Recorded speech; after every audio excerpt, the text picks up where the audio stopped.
Chosen one, stop whatever you are doing right now and lock every part of your attention on this message. That strange feeling you have been carrying, the one that feels like a warning, like something is about to shift in a way you cannot undo, do not push it aside.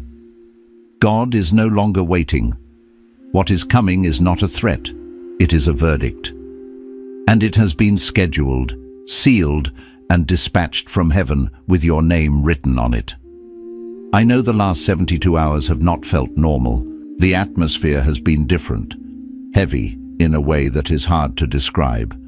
Maybe you woke up at 3 in the morning this week and could not go back to sleep, lying still in the dark with a strange heaviness pressing on your chest, like something enormous was near. Or maybe you have been moving through your days this week, feeling like you are watching your own life through glass, present but distant, like something in you knows a chapter is ending, but you do not have the language to name it yet. Perhaps you sat quietly at some point and felt a pull so deep in your spirit that it stopped you mid-thought and you could not shake it. That was not anxiety. That was not depression. That was God preparing you for what He is about to do. The enemy has been using that feeling against you. He has been whispering a very specific lie into the quiet moments. Listen to your own thoughts right now. He has been telling you that the heaviness you feel is the consequence of your failures. He has been replaying a moment from this past week, that moment when you did not say the right thing, when you walked away, when you stayed quiet instead of speaking up, or when you pulled back from something you were supposed to pursue.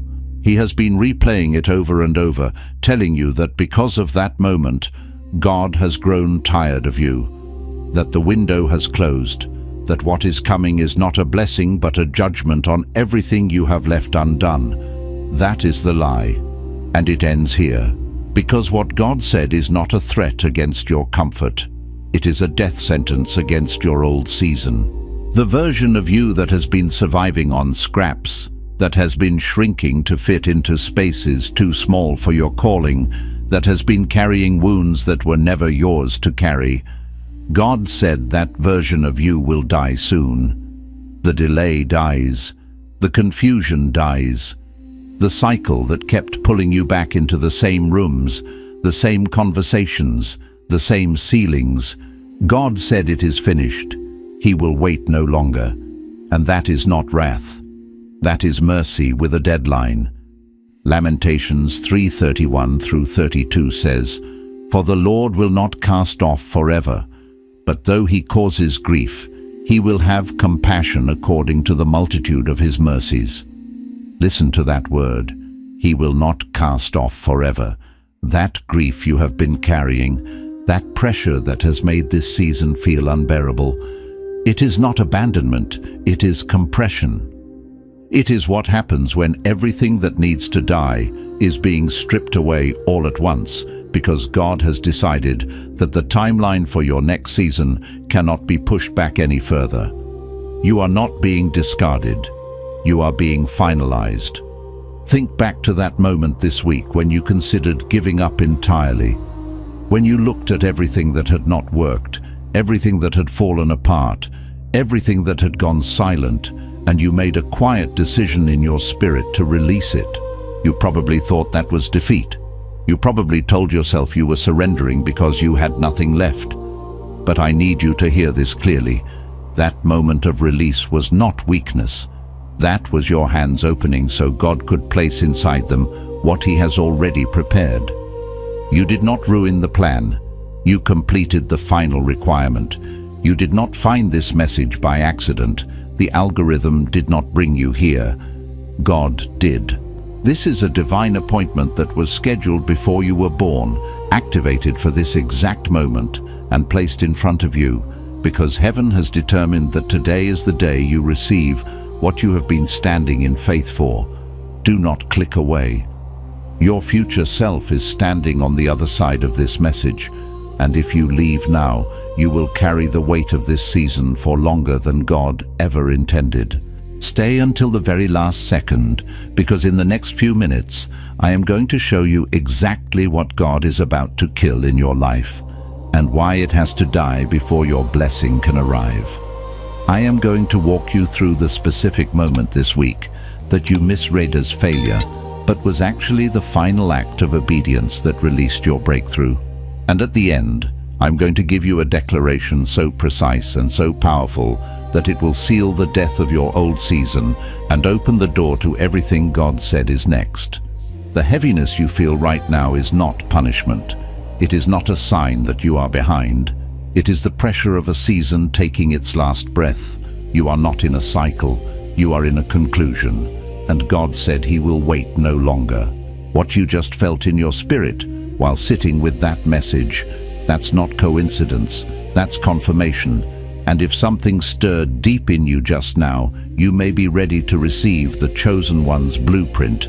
This sacred guide reveals the 8 divine patterns behind your calling, your suffering, and your destiny. It also comes with the full audiobook, so you can absorb it during prayer, rest, or quiet moments with God. And for those called to speak His truth, you'll also receive Activating Your Prophet Mantle, a powerful bonus ebook for those carrying a prophetic assignment. The link is in the first pinned comment, but only for a limited time. Now stay with me, because what I'm about to walk you through is the part most people never reach. And the reason they never reach it is because the enemy works hardest right at the threshold, right here, right at the place where the old season takes its last breath and the new one is about to exhale. This sacred, perilous precipice is where the unseen forces of opposition strategically double down. He doesn't come with loud, roaring opposition often, not in these defining moments. Instead, his most insidious tactic is the whisper of nothingness, the silence that screams doubt, the feeling that nothing is happening, that the spiritual gears have simply ground to a halt. It's the subtle, cunning voice that slips into the quiet chambers of your mind, repeating the insidious lie. Maybe this time is no different. Maybe you're just stuck here, forever orbiting the promise without ever landing. He knows that if he can get you to falter now, to retreat, to step back from this narrow gateway, he can extend your delay by another season, another cycle of waiting that stretches into years. So, with cunning artistry, he makes this critical threshold, this entryway to your breakthrough, feel like an insurmountable, impenetrable wall, a place where all progress ceases, where hope itself begins to erode. But this wall, this felt impossibility, is an illusion. But here is what you need to understand, profoundly and unequivocally. The wall you perceive is not a barrier designed to stop you dead in your tracks. No, it is a boundary.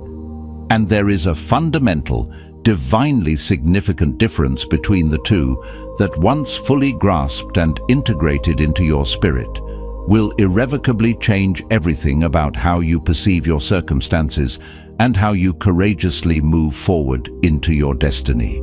A barrier, by its very nature and design, exists solely to halt your progress, to obstruct, to imprison, to prevent entry. It is a blockade, a dead end, but a boundary is something entirely different. A boundary exists not to stop you, but to mark a sacred line, a demarcation where one territory, one season, one state of being definitively ends, and another, entirely new and unexplored, gloriously begins. And what you have been pressing against with such determination, and sometimes such weariness, that intense resistance, that profound heaviness, that unsettling feeling like you are moving through something thick, invisible, and almost suffocating, it is not there to defeat you. It is not there to trap you. It is there, profoundly, because you are standing at the very edge of a territory that has never belonged to you before, a promised land your feet have yet to touch. The pressure you are experiencing is not opposition from an enemy simply trying to push you back. No, the pressure is transition. It is the spiritual friction created when two worlds meet, when the old gives way to the new. And transition, by its very nature, always feels like strenuous resistance, like slogging through deep mud until you are finally and fully on the other side of it, breathing the air of your new season. It is the birth pangs before the delivery, the chrysalis shedding before the flight. Think of Moses, standing resolute yet perhaps trembling, at the bank of the impassable Red Sea. The waters, a formidable, crushing expanse, did not part on his arrival. They did not dramatically split open when he merely looked upon their daunting depths. They did not even yield when he, undoubtedly, poured out his fervent prayers, a desperate plea for divine intervention.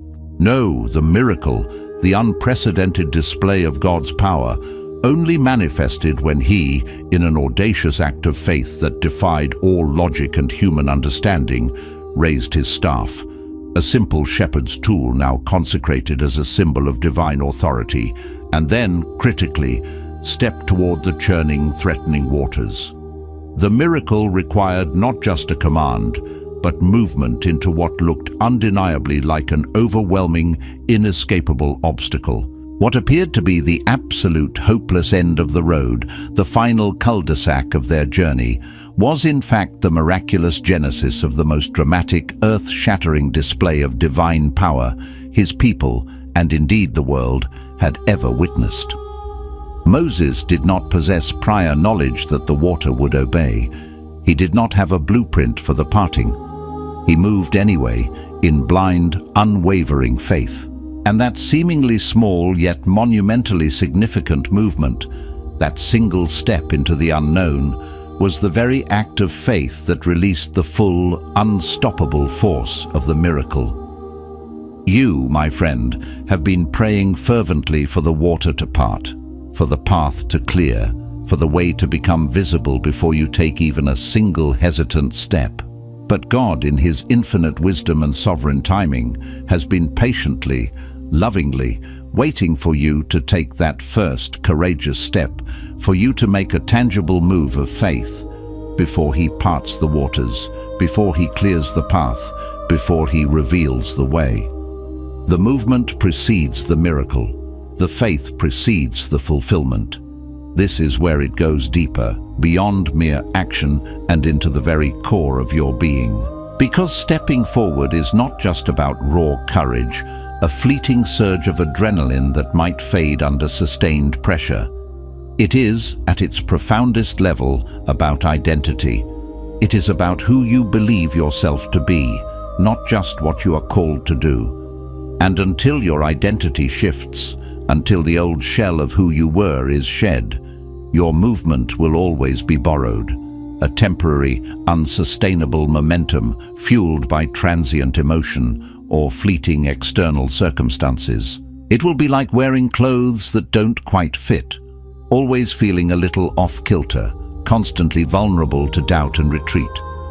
This borrowed movement, lacking a deep root in your authentic, divinely appointed self, will prove unsustainable under true spiritual pressure. What God is doing right now, in this pivotal season, is not simply handing you a new assignment, a checklist of tasks to complete. He is doing something far more radical, far more transformative. He is giving you a new name. And the difference between merely carrying a title, an external label, and truly inhabiting a calling, which is an internal anointing, is the difference between performing a role and embodying a divine truth. A title is something you wear, a new name is something you become. Jacob understood this truth in the deepest marrow of his bones. He wrestled all night, not against a physical foe, but with a divine messenger, an angel of God. His struggle was not primarily to receive a promise, though promises were implicit. His desperate, unyielding grapple was to receive a new name, a fundamental redefinition of his very essence.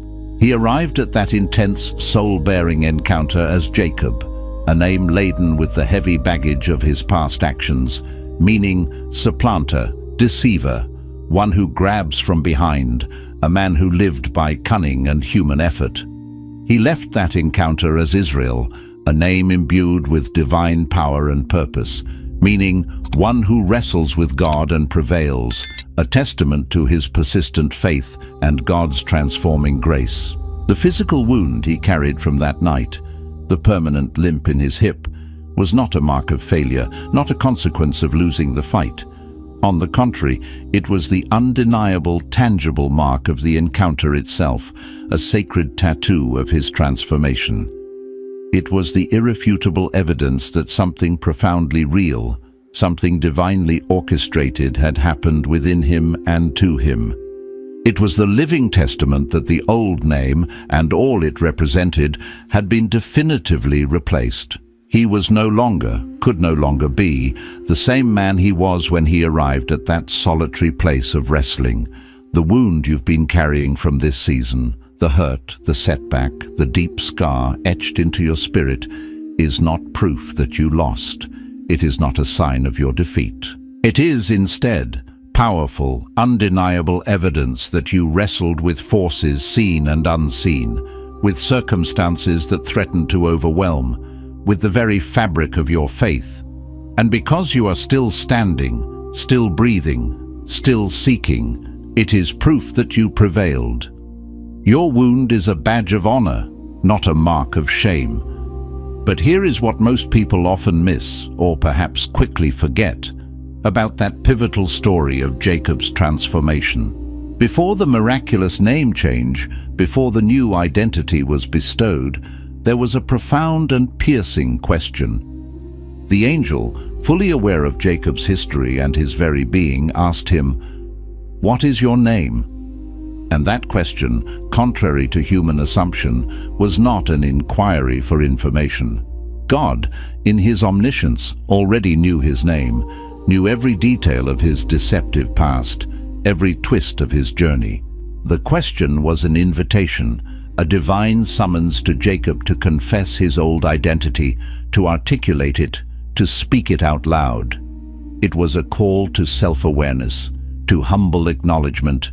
I am Jacob. I am the one who has been grasping, striving, deceiving, running from consequences, and running towards self-preservation. I am the one whose methods, though perhaps effective in the world's eyes, have often been less than holy, less than pure. I am the one who has tirelessly tried to secure by sheer human effort, by cunning and manipulation, what was only ever going to come through complete, unconditional surrender to a higher power.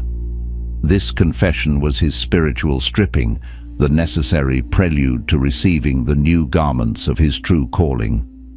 And I want to pause here, in this sacred space of reflection, because I need to ask you the very same penetrating question. I am not asking for your birth name, the label given to you at birth. I am not asking for your professional title, the role you perform in the world.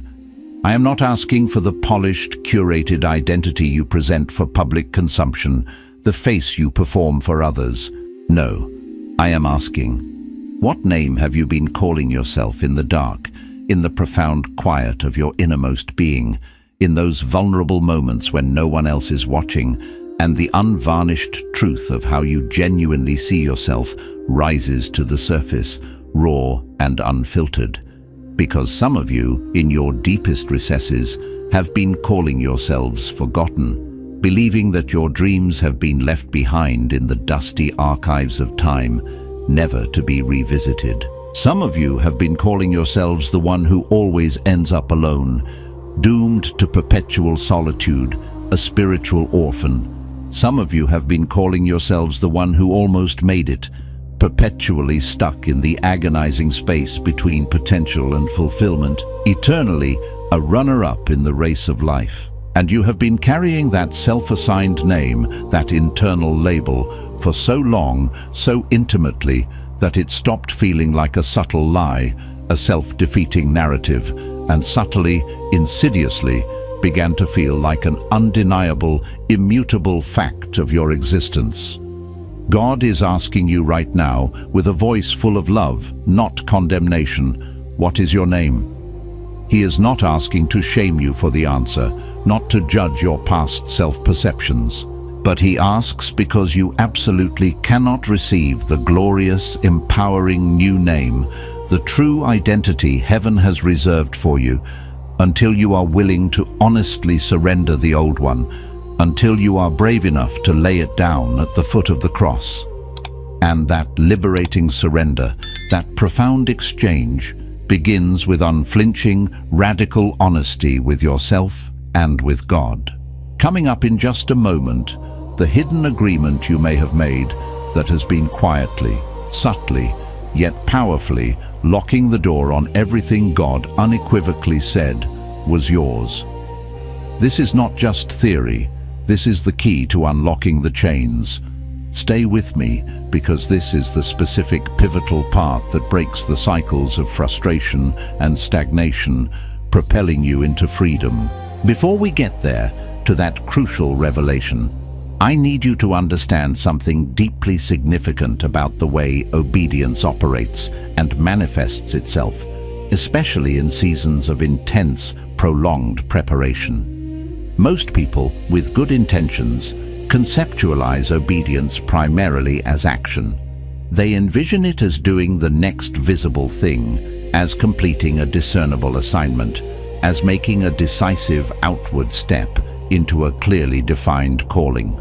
And certainly, at many junctures, obedience does indeed look precisely like that, courageous, visible action. But in the final, most refined stages of divine preparation, in the very place you are most likely standing right now, at the edge of breakthrough, obedience often, paradoxically, looks like profound stillness.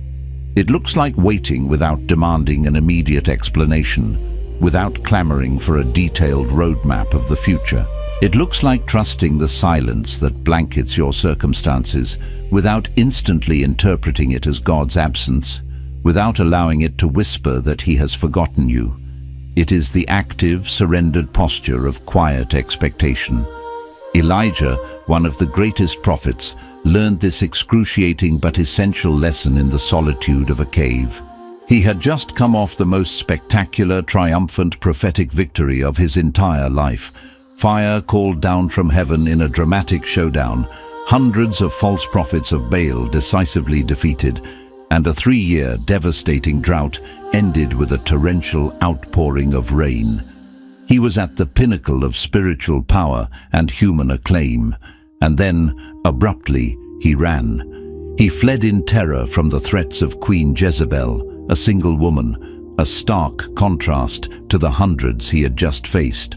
He sat utterly broken under a lonely broom tree in the wilderness, and in his profound despair, he pleaded with God to let him die, convinced his mission was over, his strength spent. And do you know what the Almighty God did in response to his prophet's utter exhaustion and despair? He did not rebuke him for his fear. He did not remind him of his recent astounding failures or his lack of courage. Instead, with immense compassion, he sent an angel, not once, but twice. The angel ministered to him, providing simple sustenance, telling him, "Arise and eat, because the journey is too great for you." He fed Elijah miraculously. He allowed him to sleep, to recover, to replenish his physical and emotional reserves. And then, only after the rest, after the restorative food, after the gentle, compassionate care, after the quiet period of replenishment, then God spoke. The still, small voice, the soft, barely audible whisper of divine presence, came not in the dramatic, earth-shattering fire, nor in the ground-trembling earthquake, nor in the raging, powerful wind that preceded it. It came profoundly, in the quiet, hushed stillness that followed the dramatic displays, in the very absence of noise and spectacle. Some of you have been so hyper-focused, so intently listening for the spiritual earthquake, the loud, undeniable sign, the dramatic thunderclap of God's intervention, that you have entirely missed the subtle, gentle whisper. You have been waiting for God to show up in a spectacle, loud and undeniable, and consequently, you have not recognized Him in the quiet provision that sustained you, the unexpected, inexplicable peace that settled in your heart. The profound moment this week when something deep in your spirit simply settled, shifted, and found quiet rest without any logical external explanation. That, my dear friend, was God. He was speaking to you. He was saying with unwavering love and powerful reassurance, "The journey is not over. Eat, rest, replenish your spirit. For the next part, the next glorious chapter of your calling will require every ounce of your divinely imbued strength and focus." And this subtle shift in expectation during extended seasons of waiting leads directly into the hidden agreement, the one I mentioned a moment ago, the one that acts as an invisible barrier. Because here is the insidious, often unconscious pattern that emerges when preparation extends longer than our human timelines anticipate, longer than our patience can comfortably bear. We slowly, subtly, stop believing that the preparation itself is a sacred process designed for a glorious purpose. Instead, an insidious whisper begins. A toxic thought takes root, suggesting that this prolonged season of waiting, this perceived stagnation, is actually our punishment, a divine consequence for some unseen fault or failure. And somewhere within that profound, almost imperceptible shift in perspective, quietly, without a grand declaration, almost without our full awareness, we make a silent, spiritual agreement. It is not an agreement articulated out loud, not a conscious vow made with full recognition of its implications, but we make it nonetheless. This insidious agreement, whispered in the weary chambers of our soul, sounds something like this. I will keep doing the right things, the expected spiritual disciplines, but deep down, I will stop truly expecting them to lead anywhere meaningful or impactful. I will keep praying, I will offer my supplications, but I will, in self-preservation, hold back the most vulnerable, believing part of me that actually believed God would answer in the way I hoped. I will maintain an outward facade of faith in my behavior, in my actions, but internally, profoundly, I will evacuate from faith in my expectation, withdrawing my belief from the possibility of breakthrough or fulfillment. And that internal agreement, that silent, self-imposed covenant of resignation, is the invisible ceiling that has been holding you back.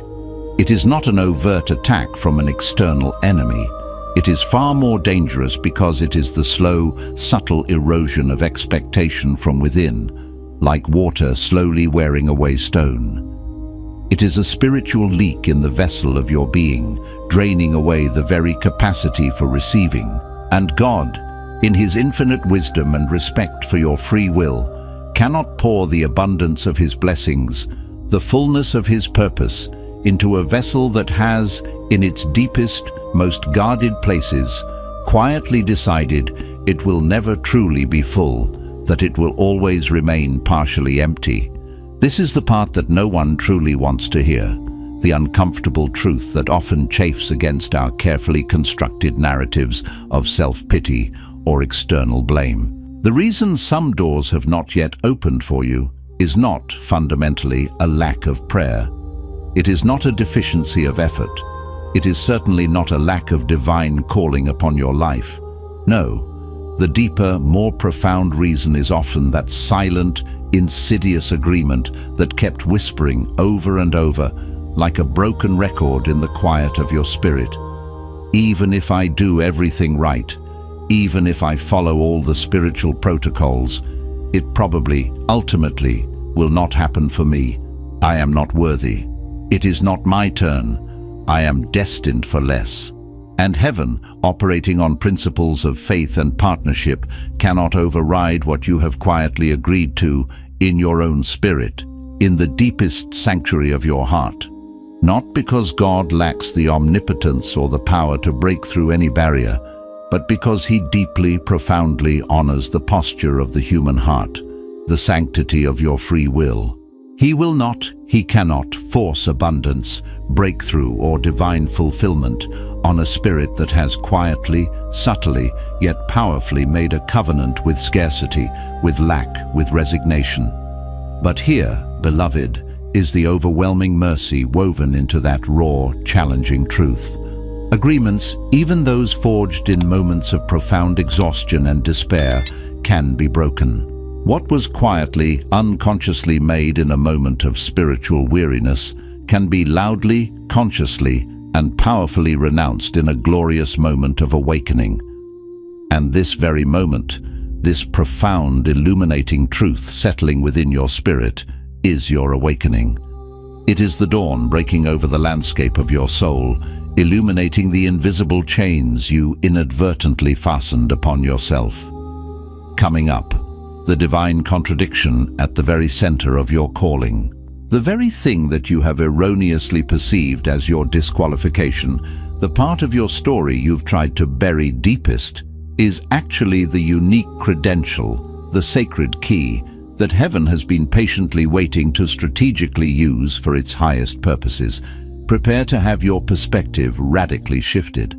Because I need to address something that has been quietly, insidiously sitting in your spirit, a heavy weight you may not have had the precise language for until this very moment. There is a part of your deeply personal story, a chapter perhaps scarred and difficult, that you have been diligently trying to hide away. Not necessarily from the prying eyes of others, though that often plays a role, but more profoundly, you have been trying to hide it from the sacred narrative of your own divine calling, from the grand tapestry of God's purpose for your life.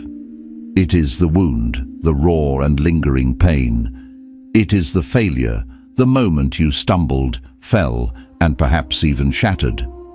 It is the season where you consciously or unconsciously veered off the path, taking a detour down the wrong direction. It is the relationship you mishandled, leaving a trail of regret.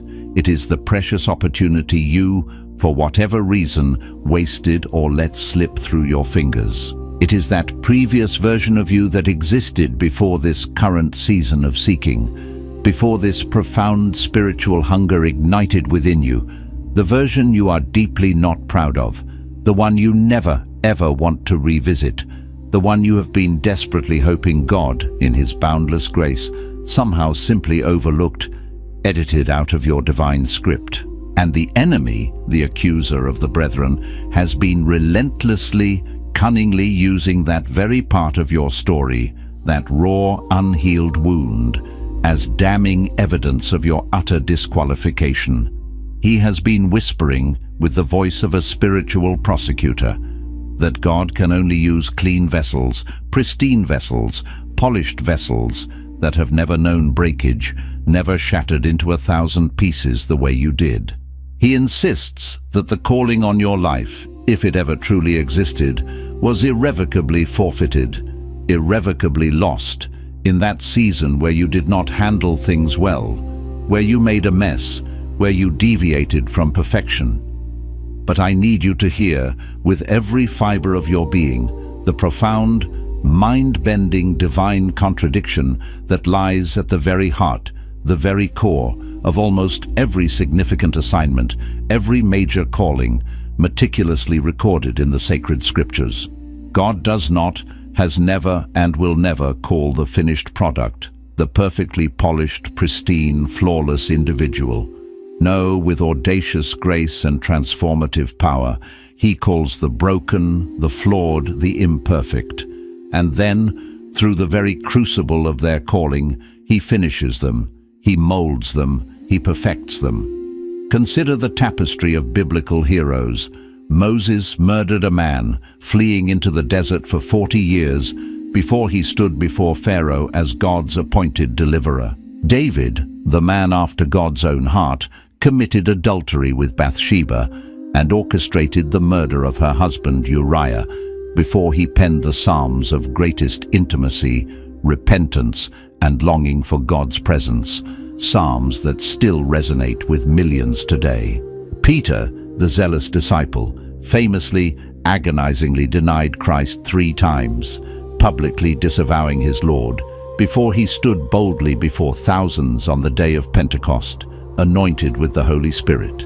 And 3,000 precious souls were added to the kingdom in a single, powerful hour. And Paul, the apostle who wrote more of the New Testament than anyone else, the spiritual architect of much of Christian theology, spent years of his life actively hunting, imprisoning, and orchestrating the killing of Christians before the blinding light of the Damascus Road shattered his old identity and broke him open, only to rebuild him piece by divine piece for his monumental purpose.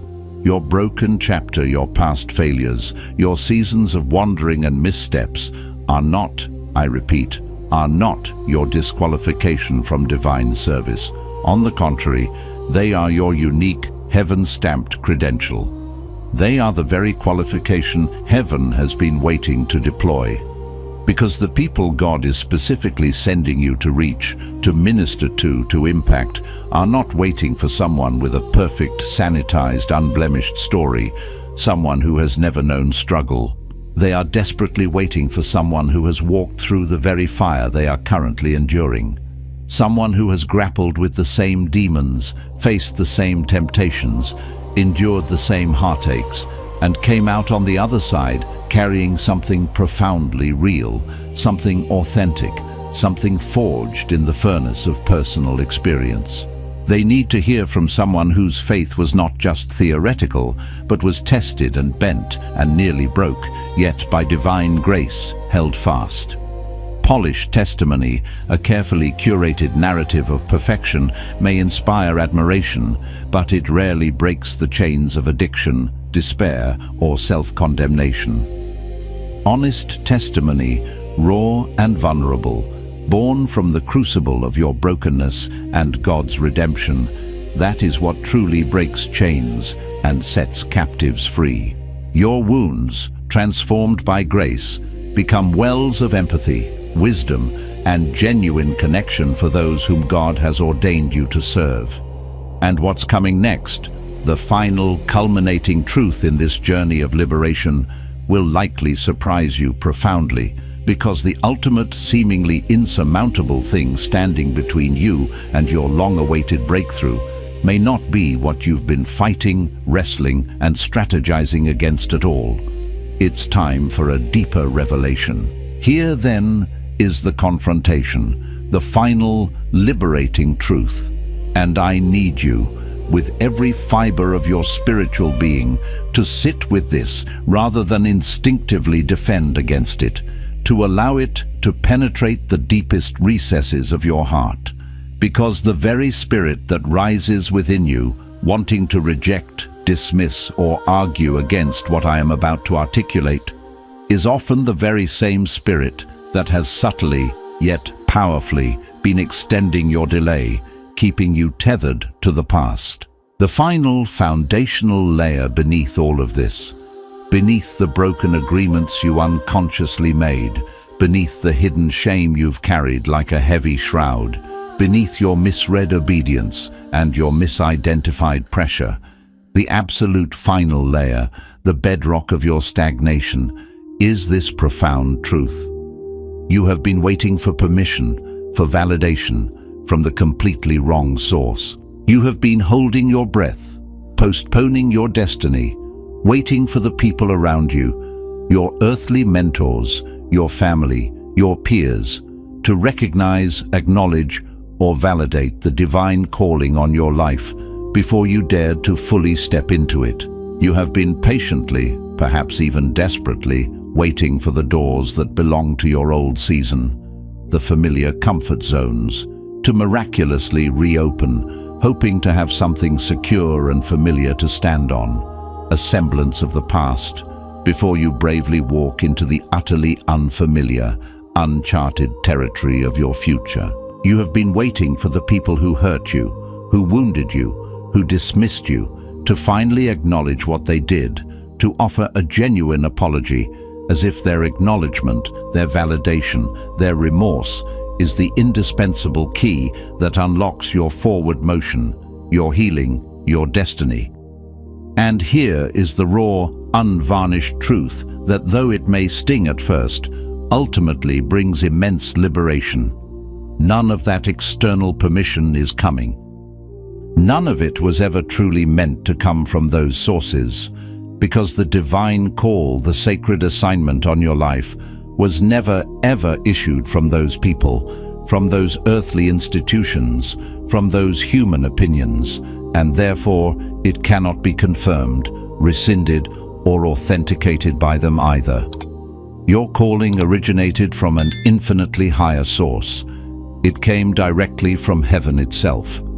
It was sealed in the fabric of eternity, whispered into your spirit before your very birth. It requires no human signature, no earthly approval, no committee vote to become valid or effective. And every single moment you have consciously or unconsciously spent waiting for someone to finally see you, to fully validate you, to offer a long overdue apology to you, to promote you, or to swing open a door for you, every one of those precious, irretrievable moments has been a delay you, with your own two hands, authored, enacted, and perpetuated. Hear this not as condemnation, not as a judgment of your past struggles, but as the pure, unadulterated truth that by its very nature sets the captive spirit absolutely free. Because when this profound truth truly lands, when it deeply resonates, when you feel its transformative power shift and reverberate in the deepest chambers of your chest, something miraculous, something powerfully liberatory releases within you. The exhausting striving to prove yourself releases. The endless rehearsing of what you will say when they finally see your worth, when they finally recognize your calling, releases. The bitter resentment that has subtly been posing as righteous discernment, as spiritual vigilance, releases its insidious grip. And what gloriously remains in the pure, unburdened space is simply you, in direct, unmediated relationship with God, standing before the sacred assignment He has given you, poised for the very next step forward. It is the terrifying yet profoundly beautiful and utterly necessary truth that you do not need, and never needed, anyone's permission, anyone's validation, anyone's earthly approval to courageously walk in what heaven has already, unequivocally, divinely authorized for your life. The old season does not require a formal funeral, an elaborate ceremony of closure orchestrated by others. It simply requires your brave, decisive departure, your intentional stepping away, your resolute turning towards the new. So tonight, before you drift into the quiet embrace of sleep, I invite you to participate in a profound act of spiritual liberation. Place your hand upon your heart, the very seat of your spirit, and declare this truth, these powerful words with me, with every fiber of your renewed being. I renounce every agreement I made, consciously or unconsciously, with delay, with stagnation, with the lie that my progress is halted. I break every covenant I unknowingly entered with scarcity, with smallness, with the insidious expectation of perpetually being overlooked, undervalued, or forgotten. I release every person whose permission, whose validation, whose apology I have been patiently, futilely waiting for, and I declare unequivocally that my divine assignment was never for a single moment in their hands, nor subject to their approval. I surrender the old name I gave myself in the dark, the identity I adopted in moments of doubt and despair, and I bravely receive the glorious new name, the true identity heaven has been lovingly holding for me, waiting for me to step into. I am not behind. I am perfectly on God's divine timeline. I am not forgotten. I am eternally cherished and seen by the Creator of all things. I am not disqualified by what I have been through, by my wounds or my past mistakes. On the contrary, I am powerfully, uniquely, and divinely equipped by every single experience, every lesson, every scar. The pressure I have been feeling is not punishment. It is the final, potent work of preparation, completing its sacred task within me. and I do not step forward in my own fleeting strength, in my own limited capacity. I step forward boldly, confidently, miraculously, because God Himself said, "Go." And that sacred, authoritative word from heaven is, by itself, more than enough for every step, every challenge. The old season, with all its limitations and delays, ends tonight.